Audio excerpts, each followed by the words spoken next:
Morning, morning, morning. Good morning, good afternoon, good evening, whenever it is that you are watching the broadcast. Hello, beloved. Hello, hello, hello. It is absolutely wonderful to be able to connect with you. How you doing this morning? Welcome, welcome, welcome. Hi, Twanda. Good to see you. Good to see you, my dear. Welcome, welcome. Good morning. Good morning. Wonderful to see you. Come on in the room. Good morning. Oh, let me turn it down. Judith. Hey, Judith. Wonderful to see you. Hey, Judith. So good to see you. Wonderful, wonderful. All right, all right. Let me look over here. Judith. Yes, yes, yes. Dorian. Good morning, Dorian. Welcome. Good morning. Yes, good morning. I am looking to get my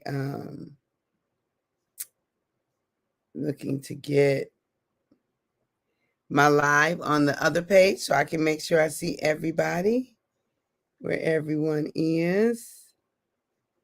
I don't exactly know how to do it. Okay. So welcome, welcome, welcome. I can't get that to come up today on the personal page because you all are on the business page. All right, we're just gonna go for it. We're gonna go for it. I'm gonna try to do it in the future before we get started. Oh wait, is this it? Is this it? Is this the live here? Okay. So this morning we are talking about, we're still doing the Just Do You, right? We're still all week long. We do our subjects all week long because I like for us to get an opportunity to really let them simmer, for us to not jump from space to space. You all get what works for me. You do. And I'm the kind of person who likes to go deep and wide, deep and wide. I don't like to jump from space to space to space to space because it is disorienting for me, is disorienting. And I know some people need that variation. Some people need the differences to keep them interested. I'm interested in what I'm interested in, and I like to go deep and wide. It feels comfortable for me because I know what I'm talking about. I have an opportunity to decide what does and what doesn't work for me around the thing. But if I'm still going from thing to thing, I haven't had enough time to kind of sink my teeth into them and really get the juice out of it. If you know what I mean, you know what I mean. And everybody's different, and I just believe in being the kind of person. Sherry Naylor, good morning, dear. I believe in being the kind of person that gives everybody, space to be where they are and to do what works for them. No harm, no foul, no judgment. We all got to do what works for us, right? And so for me, I'm a deep and wide kind of girl, right? And so longevity is constant in my life, because that's what worked for me. So my uh, give you examples of what I mean. So my husband was my first real boyfriend, right? At um in high school. We met in high school, ninth grade. And what was I going to say? And so that was, I graduated high school in 88. So we started dating in 78. I graduated from high school in 81. My son was born in 88. So 78, we started dating. We're still dating. I'm just saying.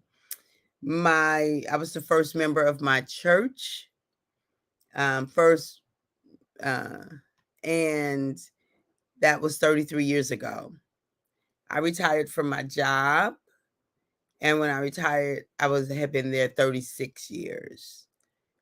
So I just really, and I have friendships, amazing sisterhoods and friendships, brother, sister brotherhoods that date back to elementary school, Um, I'm blessed.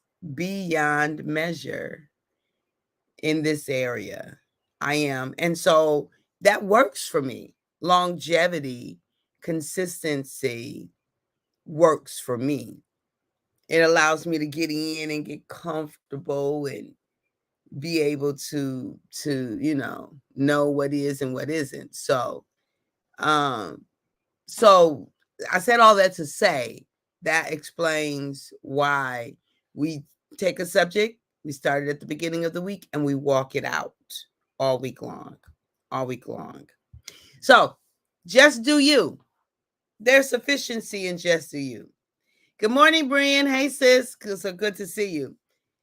So again, the song starts off, I heard a voice that told me I'm essential. How all my fears were limiting my potential. And I want to talk about the fears that we have around that which we have been birthed to do. The fears that we have around the visions that we get about our next steps. The fears that we have around what's possible and what's not possible, beloved. The fears that we have around fear will keep us limited. Fear will keep us from taking steps. Fear will cause us to forfeit what is naturally yours to do. I just want you to get in your mind for a moment something that you were afraid of, like really afraid of. Good morning, cousin. Good morning. Much love back to you, cousin. Something that you were afraid of, and it had you stuck for a moment. It had you stuck for a little bit. You were afraid and it had you stuck, right?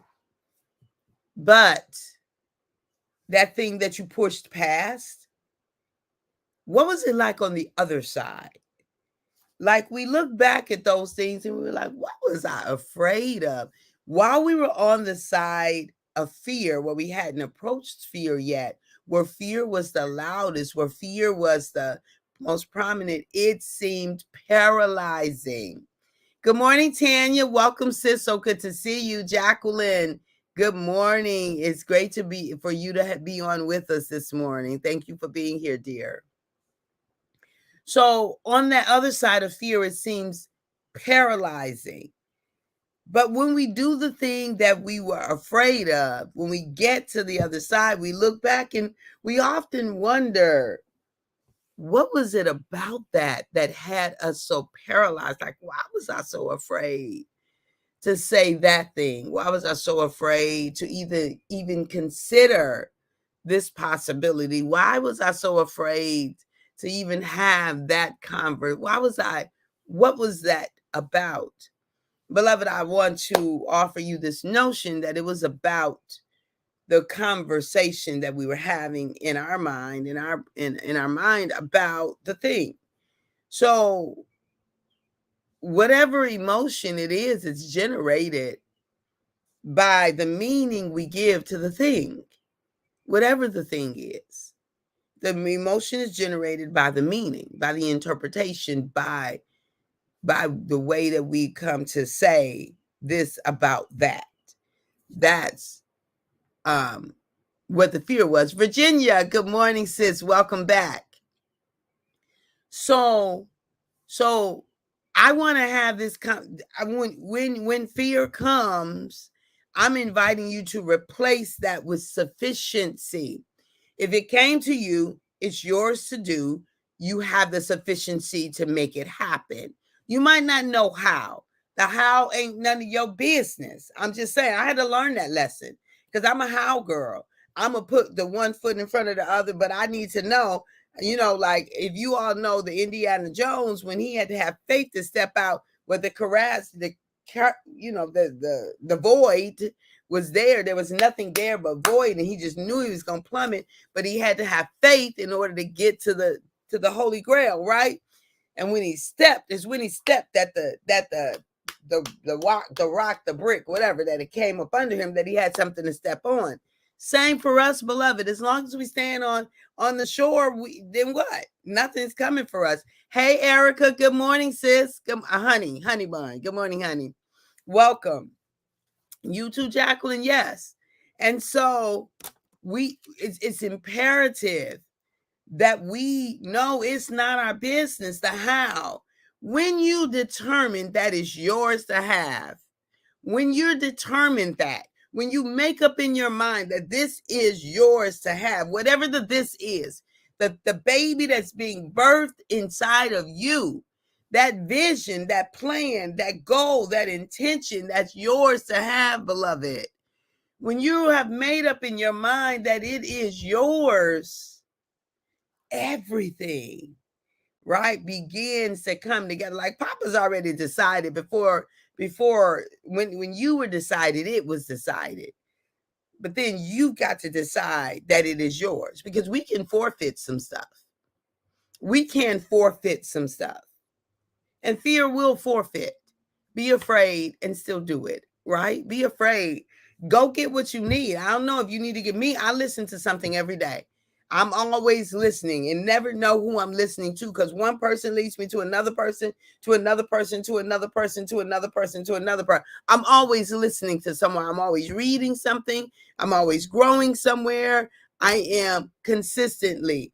I need to continue to grow. And so I position myself in places to grow. I've got to have more so I can give you more, right? I've got to know more so I can do more. And so that's what I do every day. There is not a day that goes by that I'm not listening, I'm not growing, I'm not learning. This is intentional, beloved. This is intentional. Let me tell you, this is intentional to grow and expand and increase and become.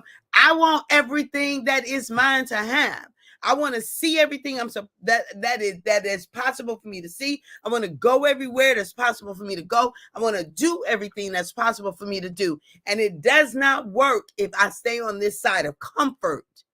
It doesn't work. Let me tell you, the kind of fear that comes from you stepping into, going places you've never gone before, doing what you've never done, saying what you've never said, you'll be afraid. Do it anyway.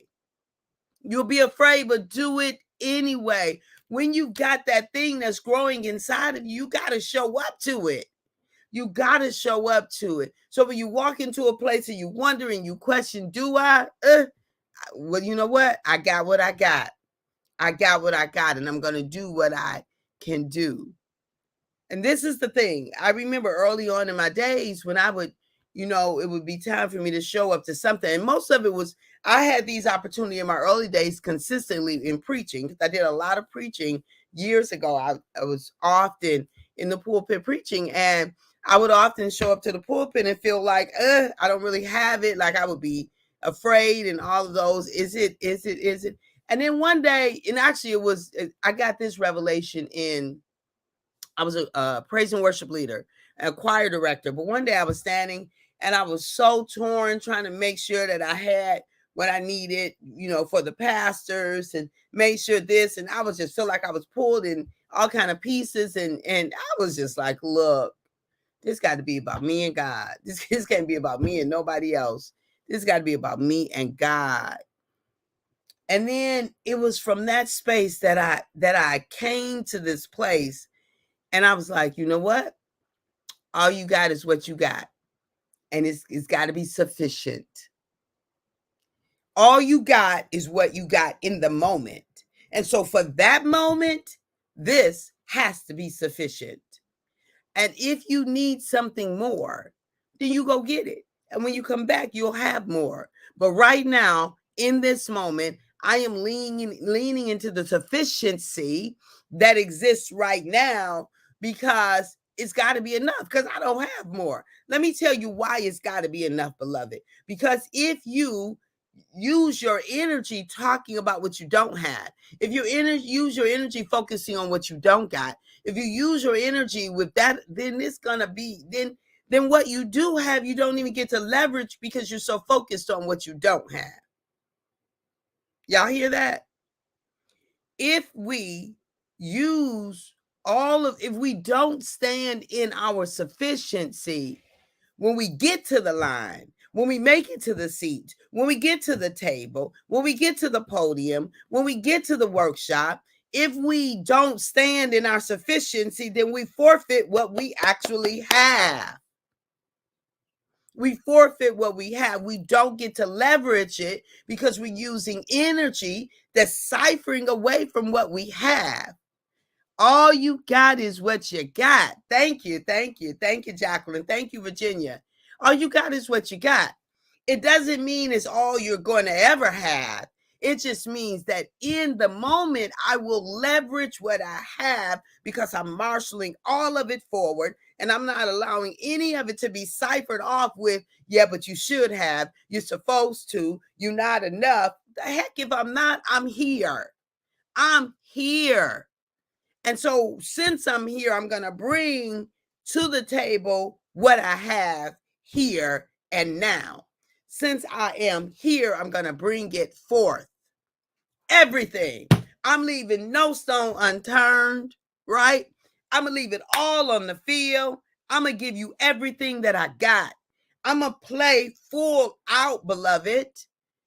I'm going to play full out. I can't play full out if I think I'm not sufficient. I can't play full out if I think what I bring is not enough. I'm going to give you everything that I have in that moment as if it's my last time, my only audience, my only opportunity. I'm going to give you everything that I got. There is sufficiency in that. Do you see what I'm saying? Hey, Ray. Good morning, sir. Good morning. Good to have you. There is sufficiency in the all. Like this is complete. This is everything. I'm going to give you everything. I'm not going to second guess. I'm not going to use my time second guessing. What you say, Brian, my biggest fear used to be doing anything alone. I always needed support. Thank God for that deliverance many years ago. I stand alone with a strong voice and confidence. I bring all I have when needed unapologetically. Okay. Did y'all catch what Brian said? So some of you can see her post and some can't, depending on what platform you're on. But Brian said, so I'm gonna get that. I'm gonna give you that last part again. Brian said, I bring all I have when needed unapologetically and with conviction.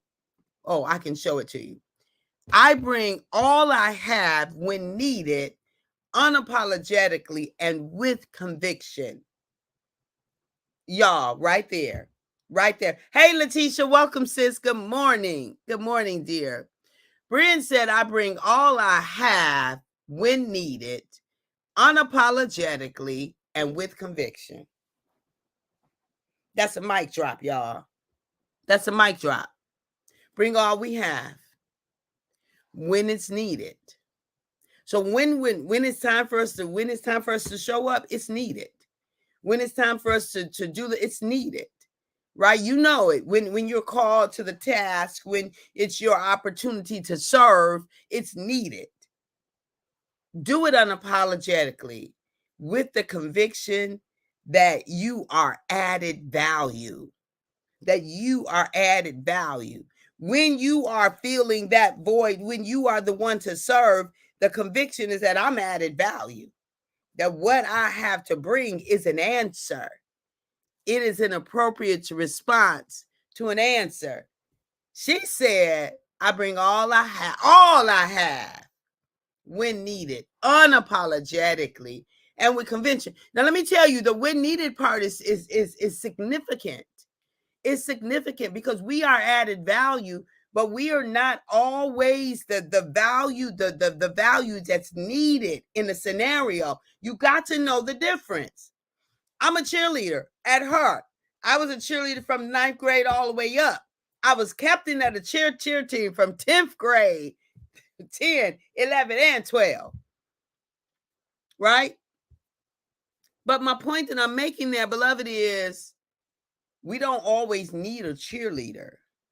Sometimes there's another need there, and I got to know the difference. There are times when I am in situations and I quiet myself because I have wisdom enough to know this is not the time, nor is it the space.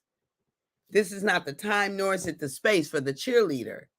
That doesn't lower my sufficiency at all. It actually increases my sufficiency because I know when to hold them, I know when to fold them, I know when to walk away, and I know when to run. I'm just saying. So, understanding where your when your added value is imperative.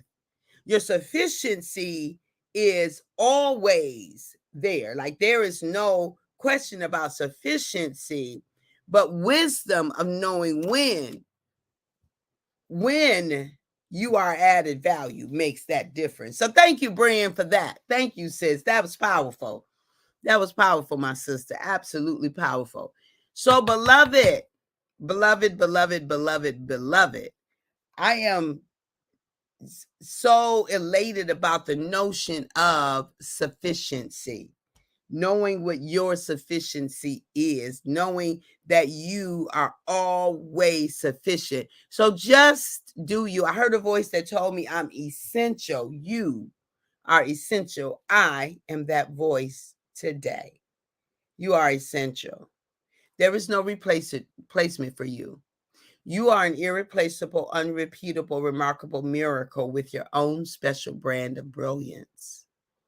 You are an irreplaceable, unrepeatable, remarkable miracle with your own special brand of brilliance. You're sufficient. You are irreplaceable, impossible to be replaced. Unrepeatable, you cannot be done over again. Remarkable, there is no other like you. Miracle, a surprising and welcomed event with your own special brand of brilliance. Can't nobody do you like you do you. Thank you for the love.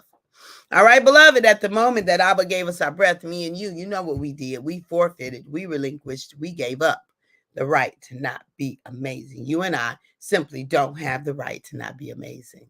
I love you. I really do. And I can love you because I love me. I work on loving me every day. I forgive me quickly. I start over again. I speak kind to me. I will hold me accountable. I'm going from the best that I got to give. And when I fall down, and I do, I get back up sooner, quicker, faster. I don't stay down longer. I don't beat myself up. That's non-negotiable. That is non-negotiable because it's not about what other people say to us. It's about what we whisper to ourselves. You be amazing too, sis. Thank you for the love. I receive it. I receive it. All right. I love y'all. I'll see you tomorrow. Bye-bye for now.